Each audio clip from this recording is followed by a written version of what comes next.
আরব আমিরাতের বিপক্ষে যেই ভুল বাংলাদেশ করেছে, সেই ভুল কি পাকিস্তানের বিপক্ষেও করবে? ভুলটা কি ছিল? সবচেয়ে বড় ভুল ছিল বাংলাদেশের একাদশে সিক্স বোলার ছিল না। টি-20 ফরম্যাটে ৫ জন বোলার ৪ ওভার করে করলে ২০ ওভার হয়। বাংলাদেশ দলে ষষ্ঠ কোনো বোলার নেই, অথচ একাদশে কিন্তু একজন আছেন, যাকে দিয়ে কিন্তু বাংলাদেশের ক্যাপ্টেন, বাংলাদেশের টিম ম্যানেজমেন্ট কেউ পরিকল্পনা করেননি। সেই শামীম হোসেন পাটোয়ারি, তাকে দিয়ে কি এবার পাকিস্তানের বিপক্ষে ৩ ম্যাচের টি-20 সিরিজে বোলিং করাবে বাংলাদেশ দল, নাকি করাবে না? শামীম হোসেন পাটোয়ারি কিন্তু একজন অপশনাল বোলার হিসেবে অবশ্যই আস্থাভাজন একজন বোলার। কারণ হচ্ছে তিনি ঢাকা লিগে, সর্বশেষ যে ঢাকা লিগ হয়েছে সেখানেও কিন্তু প্রায় নিয়মিত বোলিং করেছেন, কিছু ওভার বোলিং করেছেন।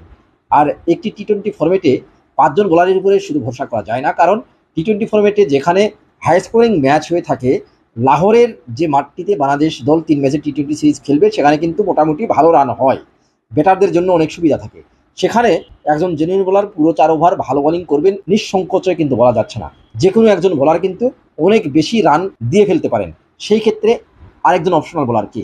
সেই একজন অপশনাল বোলার কিন্তু একমাত্র শামীম হোসেন পাটোয়ারি।